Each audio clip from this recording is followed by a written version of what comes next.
Saturday the 29th of June, it's about 8:15 and I'm in Biddenham with a swarm that I'm waiting to take home with me.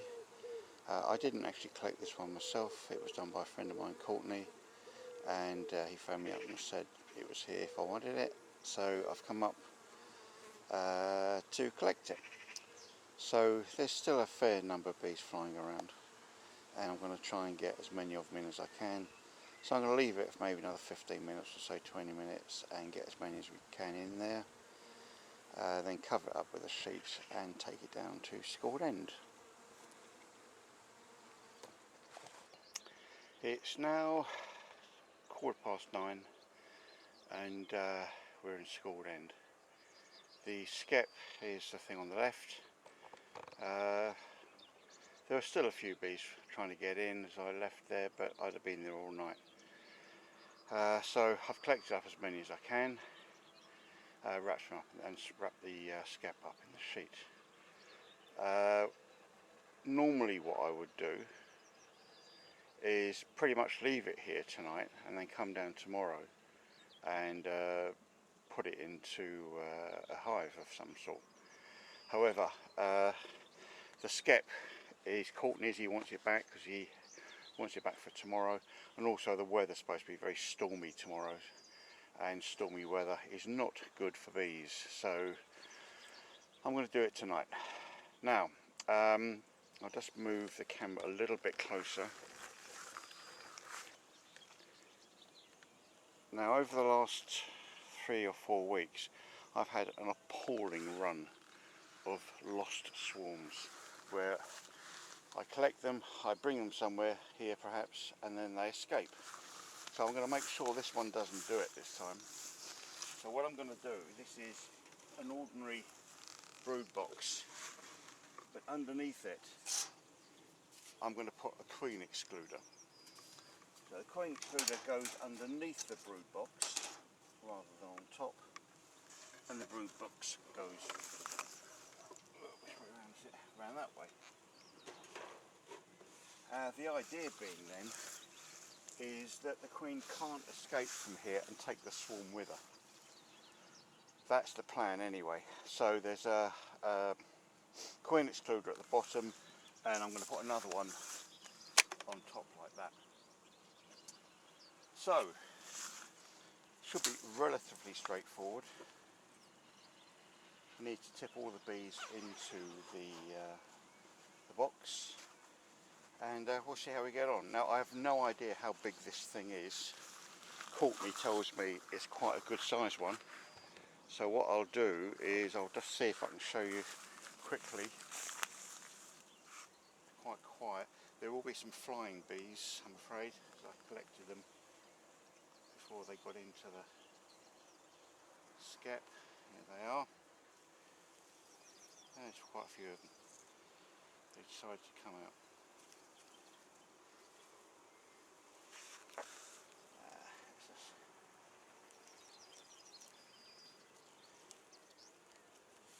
Put these away. Now hopefully most of the bees will be up here. So it should be a relatively straightforward thing to lift this up and just bosh it on there. Now there's a few around, so I think I better suit up and yeah. Okay, give me a minute. Right, what I will do is lift this thing up and drop it onto the box. So I just need to move the camera a little bit, like that. They seem quite calm, but I'll keep my hood on simply to stop them flying up my nose and in my ears. So let's just have a look to see what we might have in here. Blimey. There we go.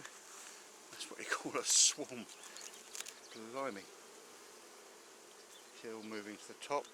So what I will do is I'm just going to put this on top like that.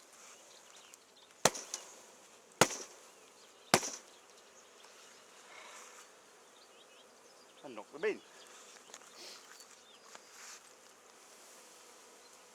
There they are.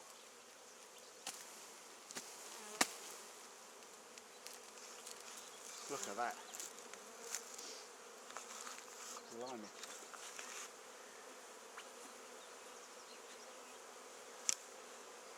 I'll shake the sheet into it.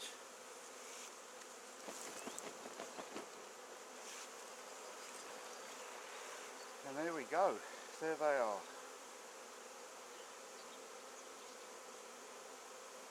So I'll give them a couple of minutes to start working their way down.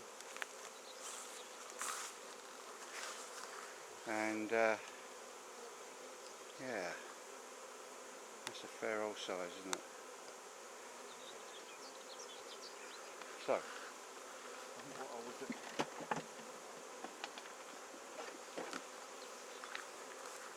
I have my brush, I'm going to sweep them in.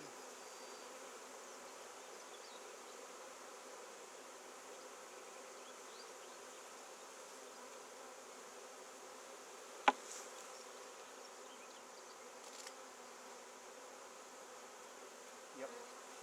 There's a few frames missing here, which gave me something to sort of knock them into. So I'm just going to get some more frames and fill this up. I'm obviously going to need it. So I'll just ease a few more in there.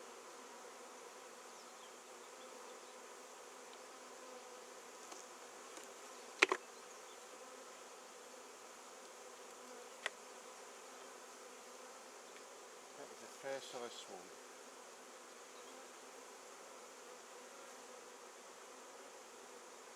What I might do is just give them a little bit of smoke just to encourage them to get onto the frames.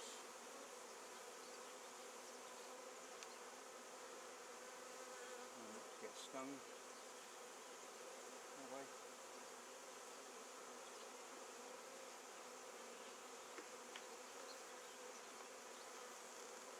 Very good, very good. Right. We'll give them a couple of minutes and we'll see where we go. Now about 20 to 10 and I have put the second queen excluder on top of the hive, and there's a little leak around it just to stop it blowing off in case it gets windy tomorrow. It obviously takes them a bit more time to get in through the queen excluder than if they could just wander in like they normally do. But yeah, they seem to be doing okay. What I do every now and again is just give them a little puff of smoke to encourage them to get down. And then, as you'll see, they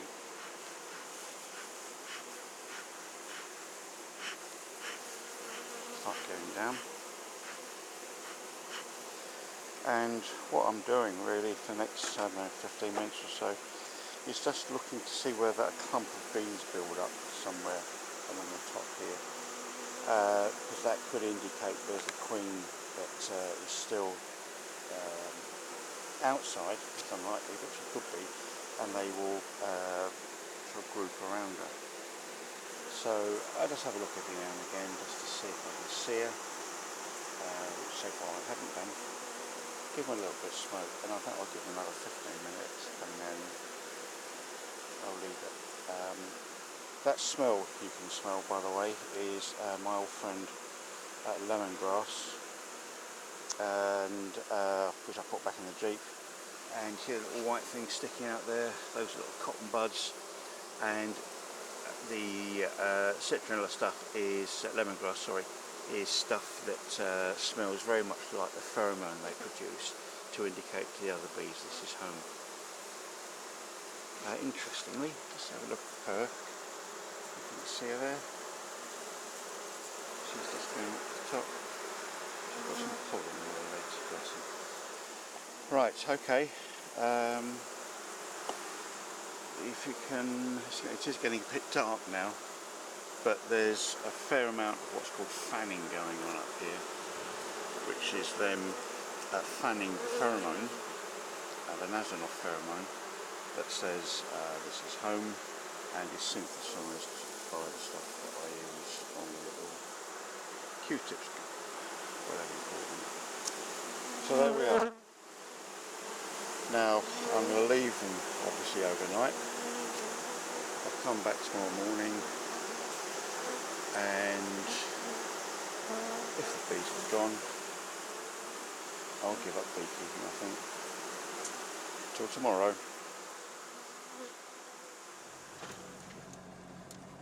Okay, we're at school end.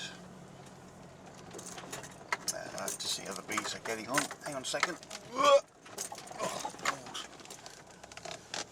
And sorry about that. That's a collapsed bridge that I have to go over.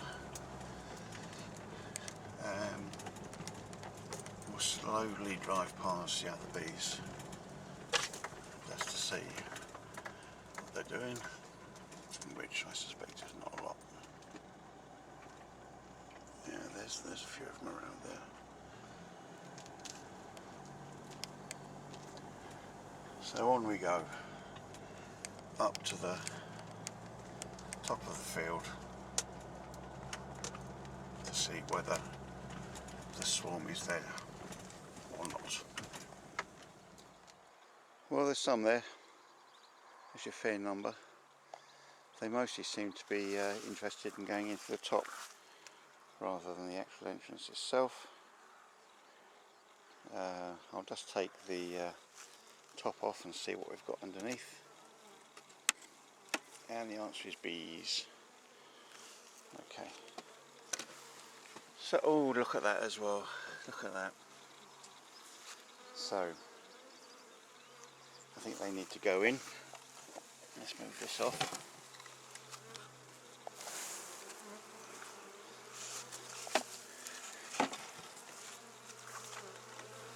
And this lot here, assuming it's going to be handheld, so that's all going to be a bit wobbly.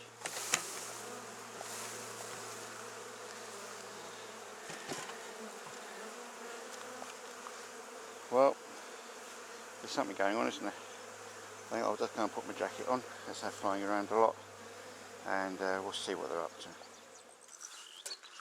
Okay, so they're still here. Quite a lot of bees on here. I think what I'm going to do is take this off, this queen excluder, and put on a feeder. So let's get these bees into here first off. Blimey. And I'll encourage them to stay down a little bit, which they do. By the way, that blimey was for the fact that frames from here to here were absolutely stuffed with bees at the top here. So I'll let them begin to find their way in. What I'm going to do is put this thing on, which is a crown ball, but it has a feeder hole here, and actually it's encouraging to go down in here, which is good. So I'm going to put that on.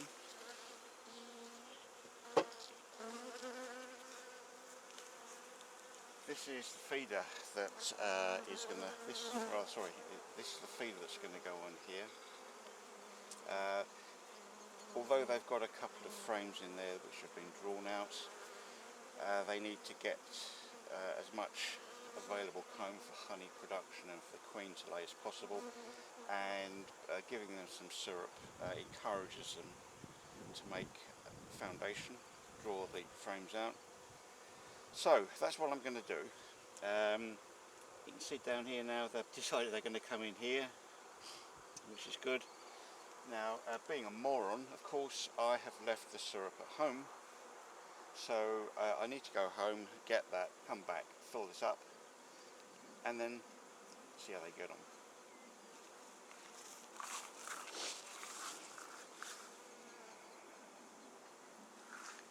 I'm back. This time I have the syrup with me. and I filled this one up. It's got about 3 pints of what you call 1-to-1 syrup, which is 1 pint of water to 1 pound of sugar. That's the stuff you use during the summer. In the autumn you use thicker stuff, which is 2-to-1, which is 2 sugars to 1 pint of water. Now, just moving back to the feeder that I'd left there, they obviously like it, and you can see them all in there. Yep, and all the bees in here, they've worked their way up through, worked their way up from the hive to have a go. So what I will do, I will put this one back on top.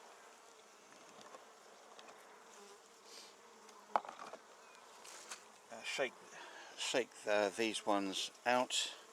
Sorry girls. They can find their way back in.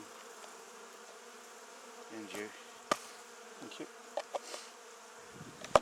And what will happen with this feeder thing is that, I've used these before, you've probably seen them, is that you have this sort of cone thing in the middle, and the bees come up from the hive through the cone like she's doing and come over the top, and this will act as, this is a reservoir of syrup. Trouble is, what they will do is they'll drown themselves, so to stop them doing that you put a cap over it so they can get to the syrup at the bottom, but they can't go in deep enough to drown. And to stop them from getting in, from just flying around, you put that on. So there we are. It all seems to be quite calm and relaxed down there. They are coming and going. They seem to have figured out that's where they need to be. And what I will do now is leave this for at least a week. I'm still very nervous of the queen absconding, so I'm going to leave the queen excluder on for a week.